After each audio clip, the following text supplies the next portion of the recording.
नमस्कार साथियों, मैं हूं संतोष जावरिया और आप देख रहे हैं अनुपम एजुकेशन चैनल। हमारे चैनल पर आपका हार्दिक हार्दिक स्वागत है। जैसा कि आप स्क्रीन पर देख पा रहे हैं, आज के वीडियो का जो शीर्षक है अर्धवार्षिक परीक्षा 2021 कक्षा 10वीं विषय विज्ञान, और ये प्रश्न पत्र 80 अंक का है और समय 3 घंटे हैं। तो यहाँ पर हम आपको 1 बाय 1 सभी प्रश्नों के आंसर दिखा देते हैं। सबसे पहला क्वेश्चन हमारा ये है, निम्नलिखित में से कौन सा भौतिक परिवर्तन नहीं है? तो भौतिक परिवर्तन के अंतर्गत नहीं है, यानी कि रासायनिक परिवर्तन कौन सा ये देखना हमें। भौतिक परिवर्तन नहीं है, तो भौतिक परिवर्तन नहीं है एलपीजी का दहन, क्योंकि एलपीजी का दहन एक रासायनिक परिवर्तन है। और उसके बाद में बाकी में अवस्था परिवर्तन हो रहा है। और उसके बाद में नेक्स्ट क्वेश्चन हमारा है, थोड़ा जूम कर देता हूँ ताकि स्पष्ट दिख जाए। निम्नलिखित में से कौन सी रासायनिक अभिक्रिया नहीं है? तो रासायनिक अभिक्रिया है बर्फ का पिघलना, ये नहीं है क्योंकि इसमें केवल अवस्था परिवर्तन हो रहा है, इसलिए भौतिक परिवर्तन है। बाकी सब में रासायनिक परिवर्तन है। सोने एवं प्लेटिनम को गलाने वाले अम्ल का नाम क्या है? तो उसका नाम है एक्वारजिया। एक्वारजिया इसको बोलते हैं अम्लराज भी बोलते हैं, अम्लराज भी आ सकता है वार्षिक परीक्षा में, तो आपको ध्यान रखना अम्लराज या एक्वारजिया एक ही बात होता है। उसके बाद रासायनिक अभिक्रिया में भाग लेने वाले पदार्थ क्या कहलाते हैं? तो उन्हें अभिकारक कहते हैं।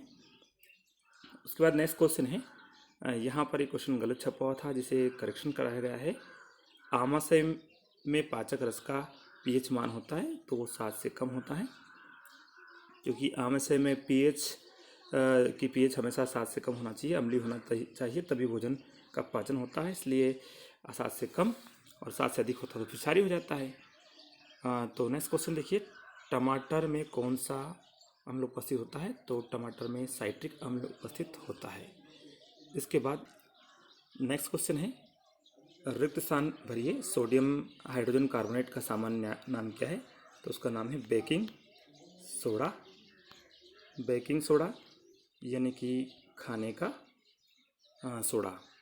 और सिरके में अम्ल उपस्थित होता है तो सिरके में एसिटिक अम्ल उपस्थित होता है, CH3COOH, या हम कहते हैं एसिटिक एसिड। तो इस तरह से आपको जानना है, एसिटिक एसिड होता है। उसके बाद धातुएं प्रायः उष्मा व विद्युत की होती है, तो सुचालक होती है, कंडक्टर होती है, ऐसा हम लिख सकते हैं। और उसके बाद सर्वाधिक क्रियाशील धातु होती है तो होती है सोडियम, यानी कि Na।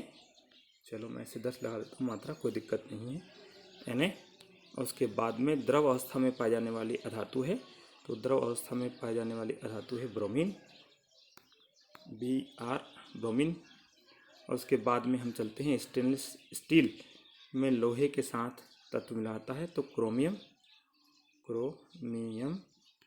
जिसका संकेत होता है Cr।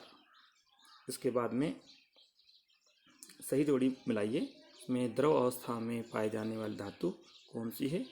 तो द्रव अवस्था में पाई जाने वाली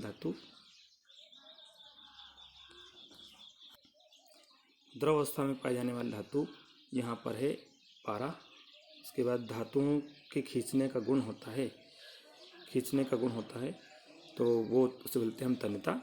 उसके बाद में धातुओं को पीट कर चादर बनाने का गुण क्या कहलाता है? तो वो था आघातवर्धनता।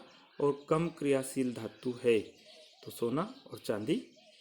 और कार्बन की संयोजकता होती 4, और मोस्ले की आवर्त सारणी का जो आधार है वो परमाणु क्रमांक। तो इस तरह से आप ये देख पा रहे हैं, इन प्रश्नों के उत्तर इस तरह से हैं। उसके बाद में एक शब्द एक वाक्य में उत्तर दीजिए। तो एक शब्द एक वाक्य में उत्तर में हम आपको बताने जा रहे हैं, वायुमंडल में कार्बन किस रूप में उपस्थित होता है? तो वायुमंडल में जो कार्बन होता है वो CO2 के रूप में उपस्थित होता है, कार्बन डाइऑक्साइड के रूप में उपस्थित होता है। उसके बाद में हमारा अगला क्वेश्चन है,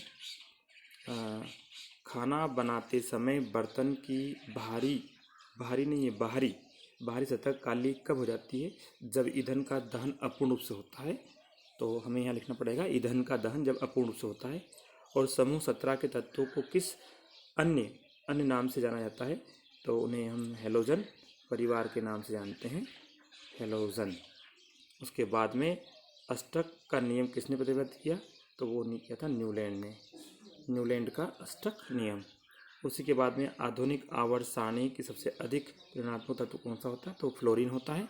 उसके बाद एक परमाणु का इलेक्ट्रॉन नंबर 287 है, इस तत्व का नाम क्या है? तो भाई टोटल परमाणु इसमें होंगे परमाणु क्रमांक इसका जोड़ लेते हैं 8 और 2 10 और 7 17, 17 होता है क्लोरीन का।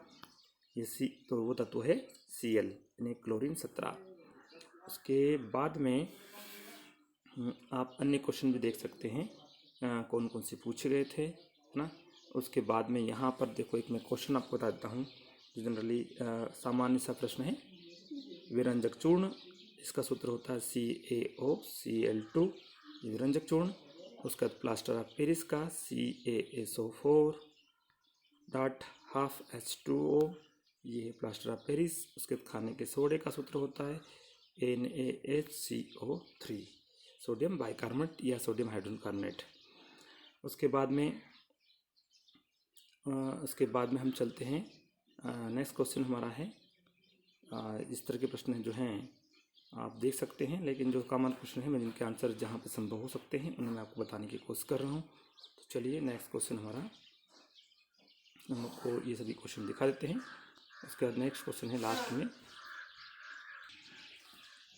कार्बन में कौन से बंध पाए जाते हैं। तो आपको देखना है कार्बन में सहसंयोजक बंध पाए जाते हैं, सहसंयोजक बंध पाए जाते हैं।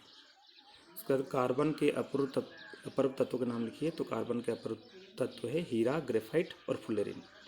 हीरा, ग्रेफाइट और फुलेरिन, तो फुलेरिन। उसके बाद में हम अगले क्वेश्चन पर चलते हैं, जहाँ पर हमारे सामने कुछ इस तरह से प्रश्न है। इसमें पहला प्रश्न है, निम्न तत्वों के इलेक्ट्रॉन विन्यास लिखिए। 2 8 2 नीचे दिए गए उनकी पहचान करके उनका नाम लिखिए। तो 2 8 2, 8 2 10 और 2 12, 12 होता है मैग्नीशियम का, तो ये Mg है। उसके 2 8 1, 8 2 10 और 11, तो ये सोडियम है। उसके 2 8 10 और 7 17, तो ये क्लोरीन है। और 2 और 1 3, तो ये लिथियम है। तो इस तरह से आप देख पा रहे हैं कि ये तत्व इस तरह से हैं। और उसके बाद में निम्न के नाम बताइए। 2 तत्व जिनके बाहरी कोश में 2 इलेक्ट्रॉन होते हैं। तो 2 इलेक्ट्रॉन होते हैं, तो वो हो गया मैग्नीशियम और दूसरा हो गया कैल्शियम।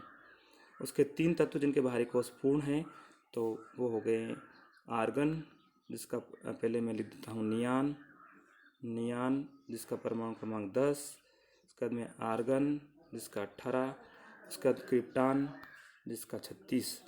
तो इस तरह से आप देख पा रहे हैं, इस प्रश्न का आंसर ये है। हमारे इस वीडियो को देखने के लिए बहुत बहुत धन्यवाद साथियों। जय हिंद, जय भारत।